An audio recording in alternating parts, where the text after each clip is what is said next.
ABC News investigative correspondent Brian Ross suspended without pay over his botched report on Michael Flynn. In a statement, ABC says, quote, "We deeply regret and apologize for the serious error we made yesterday.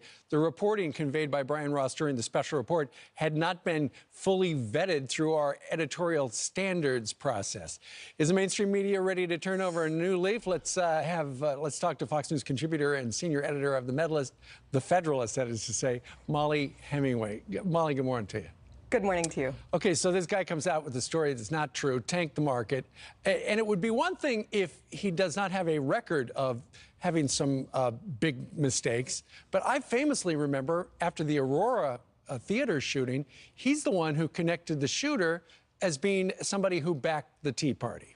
Right. So Brian Ross has been punished by getting to take the entire month of December off for having this false story, a big mess up on a big story, tanking the market, not doing a good job with a clarification, having trouble actually admitting that it was a full retraction. And just like you said, this is not the first time. I mean, Brian Ross has a history of making pretty serious mistakes. There's the Tea Party incident where he blamed a Tea Partier for the Aurora, Colorado theater shooting. Right. He also said that Saddam Hussein was responsible for the anthrax in Washington, D.C. after 9/11. Even after he was told, he was told before he went to air with that was not a true story. He also was involved in another bad story about Toyota's accelerating. So he has this history, and it's not just that these bad stories affect people's lives or they cause the stock market to tank. They also really affect media credibility, and that's why he and his organization should be far more careful. Mm-hmm. Right, and ABC did apologize. They issued an apology. They gave him that suspension. But my question to you is, are they really holding themselves accountable, or are they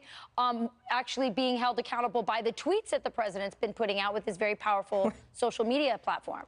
Well, they're certainly not being held accountable so much by many other media figures. Like Politico had a story headlined, "Conservatives Skewer ABC News for Faulty Flynn Report." Well, it shouldn't just be conservatives who are upset with fake news. Mm-hmm. Everybody should be upset. If anybody, Trump critics should be the most upset, because that totally plays into his hands about the problems with media credibility. Mm-hmm.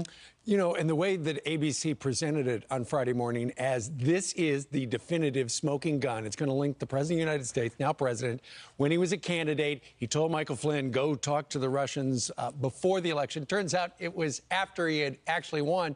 Molly, are you keeping track of the number of smoking guns that would end the presidency of the president? So this is why it's not just ABC News that's a problem, too. In general, you saw a lot of media coverage treating it as if discussing foreign policy or discussing policy with foreign leaders is treasonous. It's flatly not treasonous. It actually wouldn't even be treasonous if it were during the campaign. It's particularly not treasonous when it's, the incoming administration laying diplomatic groundwork. And yet you saw this tenor in the coverage like there was something very nefarious about doing this. That's an opinion. That's not news. And it would be nice to see people have a little bit more calm and restraint in covering this important story. Absolutely. If there was something there, you know how Washington works. We'd know about it by now, wouldn't we? We've had this investigation going on for a year, and it's a collusion investigation. It's to find out whether there was treasonous activity to steal an election. To say that we haven't found anything even close to that is an understatement. That's not to say there aren't other things being found, but that has nothing to do with why this probe started. And the media have not done a good job of being skeptical about this investigation, or just, thinking through the implications of how it got started, too.